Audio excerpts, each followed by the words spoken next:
こんにちは、ハリケーンフットボールです。今回の教材は、クリスタルパレスの鎌田大地に関する動画です。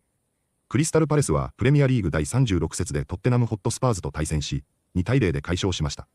鎌田大地は試合ぶりにベンチからのスタートとなり、61分から途中出場したものの、すでに2点のリードがあったこともあり、大きな見せ場はなく、ただ安定したプレーを見せていました。今回はザバックオブザネストチャンネルのレビュー動画で鎌田について話しているところを切り取っていますが、なぜこの試合で先発しなかったのか、来週の FA カップでは先発すべきか、などを話しています。現状では、鎌田とオートンが先発の一番手と言えるような話ですが、実際にどのように話しているのか、チェックしてみましょう。Yeah. Let's bring on Jamal.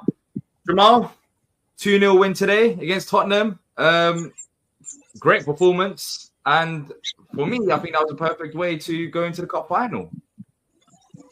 I agree. A win is always real confidence. But as I said inside the chat, I feel if we played our second string squad, we could have won that game. They did not lay a glove on us. You know, we talk boxing. Yeah. At no point in time was I afraid that they would score goal from corners, from set pieces, from their counterattacks. And at one point, I don't know if you realize, we drop our standards to theirs and just start mispassing the ball and stuff. They really are not a good team, to be honest.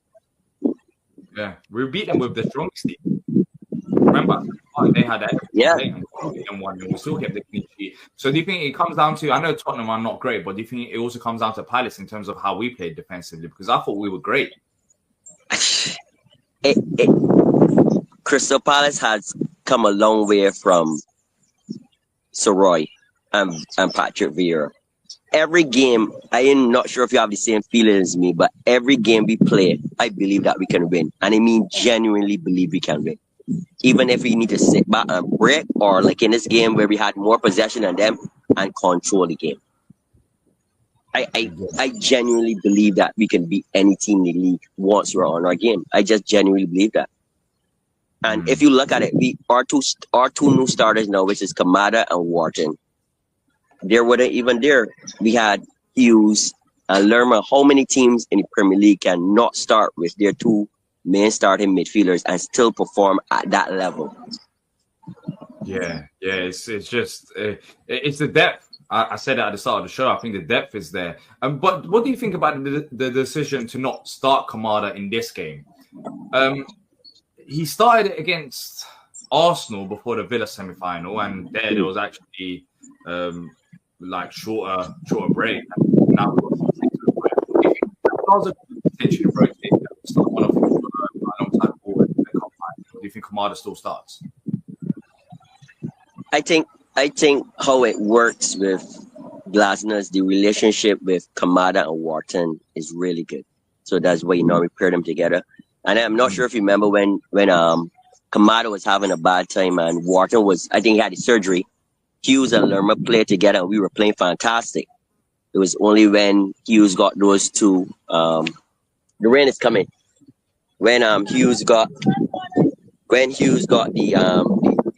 two game suspension that he ended up being benched and Kamada and the rest came in. And then Lerma went to right back. So I believe it's more of a partnership thing. And on the part of Kamada, most likely once Wharton is available, Kamada is start. Kamada looks forward a little bit more than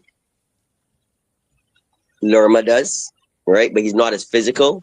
So you will see when we got transitions, you will see that Kamada normally plays the ball forward with more precision than Lerma. And Wharton always plays a lot of one-touch passes, which gets Palace up the pitch faster than Hughes. So that's probably why he starts those two over Lerma and Hughes. But theirs are fantastic as well. Yeah. We're in a What's going on with the weather over there? Sorry, Nick. Just quickly.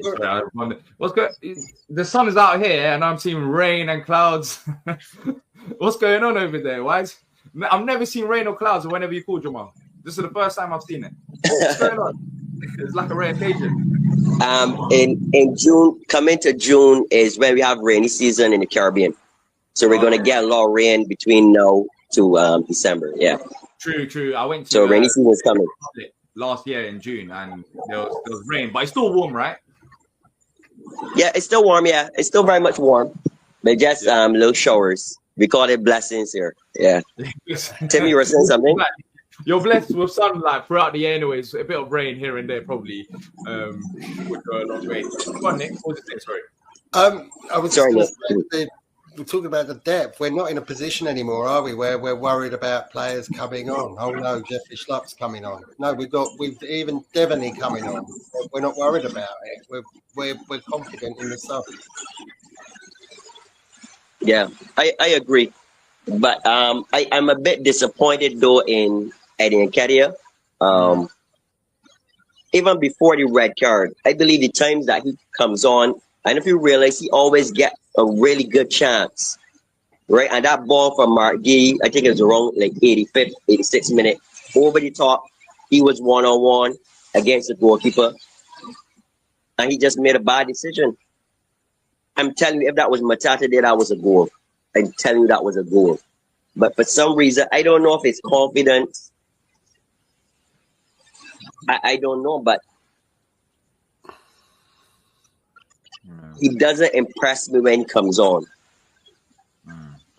He just doesn't. Nottingham Forest as well, and he had that one shot from a wide angle, and he was like, "Why are you going to shoot from there?" I feel like he's just trying to get the goal. I feel like it is down to confidence. I feel like he's trying to kind of force it. It's in his head. But I don't know. That's what I think anyways, by the way that he plays. He's trying to force that goal. He's trying to get the goal. And I think if he keeps it simple, more time, he'll get more opportunities and score more goals and get more assists. But I feel like when you're forcing something, it's just not going to work.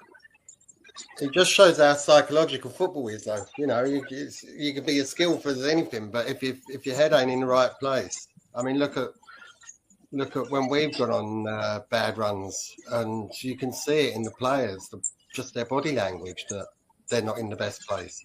Suddenly you've got this confidence, you come off the back, letting him five twice, and we've just like washed it off like water off a duck's back.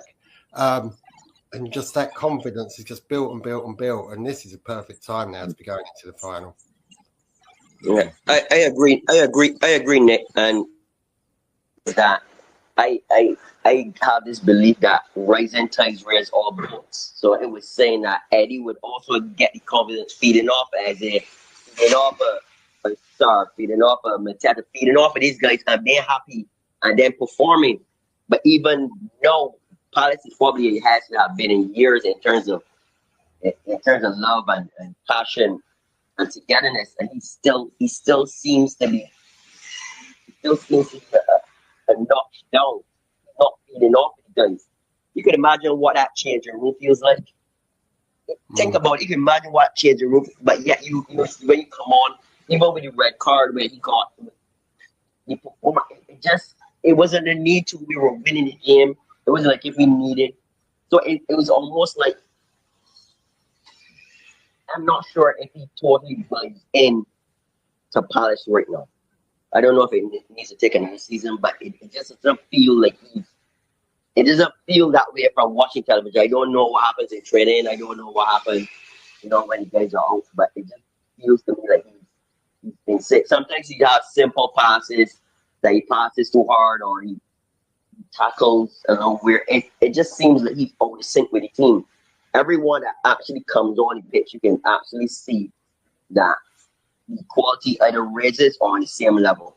But when he comes on up front, we can't kick the ball overhead. He doesn't get it. We pass it from the ground. Don't think I'm picking on him, but I'm just saying is that this is what I have noticed. The when he comes on, the quality drops in attack. Do you think he has too much time with his? Because the chances is really sort of scuffed.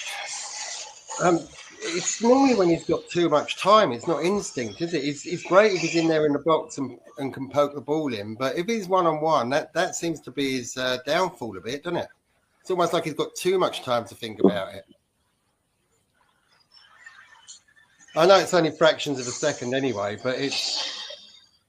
Yeah, I understand that. Even the Villa goal, the goal that he scored against Villa, it was a touch, So the header he scored against Millwall, It was a header.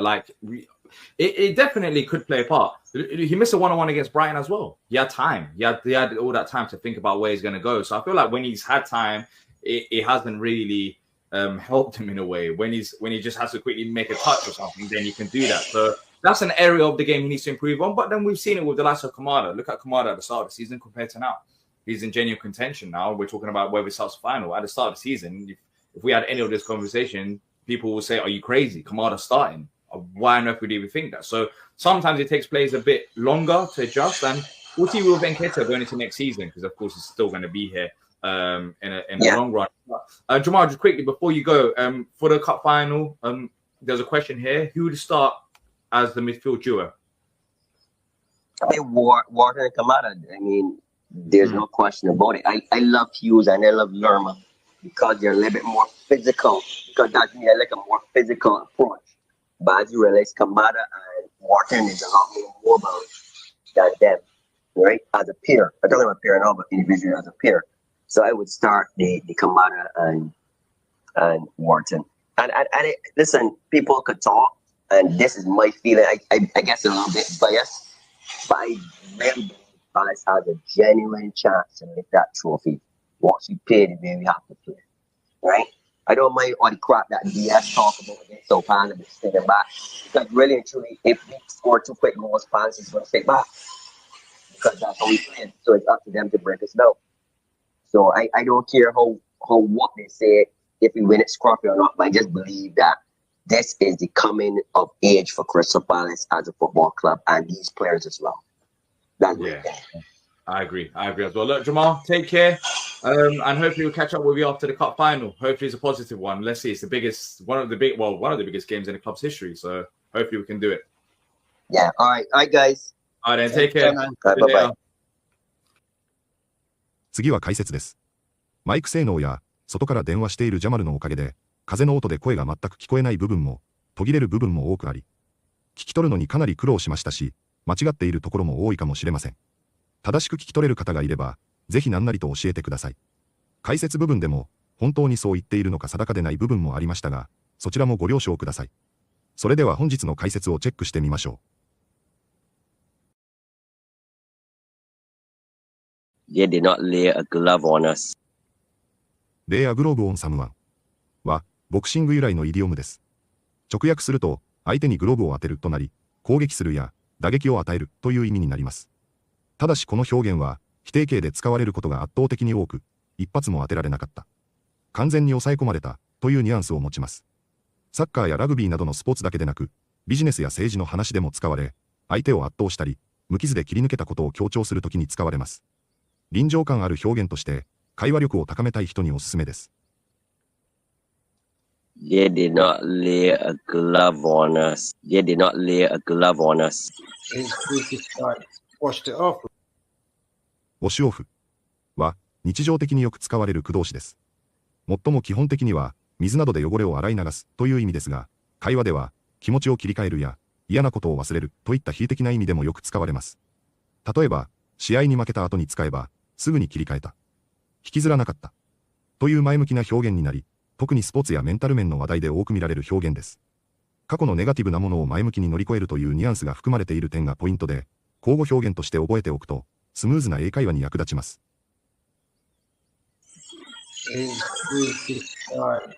Washed it off. Washed it off like water off a duck's back. ウォーターオフはダックスバックは、アヒルの羽が防水性を持っていることから来た表現で、水をかけても弾かれてしまうように、批判や悪口、アドバイスが全く響かない人や状況に使います。特に誰かが頑固だったり、無神経だったり、あるいは単に気にしていない様子を強調したいときにぴったりのフレーズです。日常会話やニュース、政治的な発言などでもよく登場し、そんなの気にしないよ、と言いたいときに自然に使える便利な表現です。Like water off a duck's back. Like water off a duck's back. That I have this belief that rising tides raise all boats. So, アライジングタイドリフトオールボーツは、よく使われるポジティブなことわざで、経済、チームワーク、教育など、様々な分野で使えます。文字通りには、潮が満ちれば、船が皆浮かび上がるという意味ですが、実際には、全体の状況が良くなれば、みんなに良い影響があるという比喩的な意味で使います。特に、経済が回復すれば国民全体が潤うなど、リーダーのスピーチやビジネスの文脈でよく登場します。語感も前向きで、やる気を引き出すフレーズなので、プレゼンや議論でも使える便利な表現です。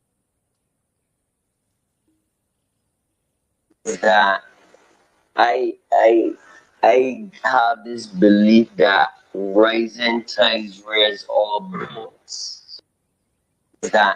I have this belief that rising tides raise all boats. So it was saying that Eddie would also get the confidence feeding off as フィードオフは、文字通りには何かを食べて生きるという意味ですが、日常会話では何かから影響を受けて力を得る、何かに感化されるという比喩的な使い方がよくされます。人のエネルギー、感情、雰囲気、パフォーマンスなどからフィードオフすることで自分の行動や感情が強化されるというニュアンスです。チームワーク、感情の連鎖、インスピレーションに関する表現として覚えておくと便利です。So it was saying that Eddie would also get the confidence feeding off as. So it was saying that Eddie would also get the confidence feeding off as. Because the chances is really sort of scuffed. スカッフは何かが表面を吸ってしまって傷をつけることを表す単語です。例えば、靴を履いたまま床を引きずるとき、新しい靴に擦り傷ができたときなどに使えます。名詞で使うと、擦れ跡や傷という意味になり、物理的な摩耗を意味します。日常生活の中でもよく登場する語彙なので、基本の意味をしっかり押さえておきましょう。Because the chances is really sort of scuffed. Because the chances is really sort of scuffed. That seems to be his downfall a bit, doesn't it? ダウンフォールは地位や名声などの失墜、崩壊、転落を意味する重みのある単語です。人物であれば成功していたが失敗して地に落ちること。企業や制度であれば衰退や解体といったニュアンスがあります。歴史的、政治的な話題、ニュース、ビジネスの文脈で品質し、フォーマルにもカジュアルにも使えます。比喩的に弱点やアキレス腱という意味で使う場合もあります。That seems to be his downfall a bit, doesn't it? That seems to be his downfall a bit, doesn't it? So I don't care how what they say if we win it scruffy or not. スクラフィーは主に見た目や状況がきちんとしていない、清潔感がないという意味で使われます。例えば、人の服装、髪型、建物、部屋などについてスクラフィーというと汚れている、ボサボサ、手入れされていないといった印象を与えます。ただし、サッカーやビジネスの話などでは比喩的にスクラフィーインで内容が悪くても勝ったというように、体裁は悪いけれど結果が伴う場合にも使われます。軽い皮肉や気取らない言い回しとしてもよく登場する言葉です。So I don't care how what they say if we win it scruffy or not. So I don't care how what they say if we win it scruffy or not. いかがでしたか？鎌田大地については、もうファンも悪く言う人は多くないと思いますが、この動画でも話している通り、シーズン序盤と比べるとなおさら、鎌田の今の評価のされ方に驚くほどです。今ではヒューズやレルマを押しのいて、FA カップでも先発になるべきであり、スパーズ戦では、なぜ先発しなかったのかが疑問に感じ、温存していたのかとも思えてくるような反応のように感じます。実際に FA カップでは、ウォートンと鎌田の先発の可能性が高そうなので、このクリスタルパレスの歴史的なタイトルに貢献できるのを楽しみにして、この絶好調とも思えるクリスタルパレスを応援したいと思います。本日もご視聴いただきありがとうございました。またすぐにお会いしましょう。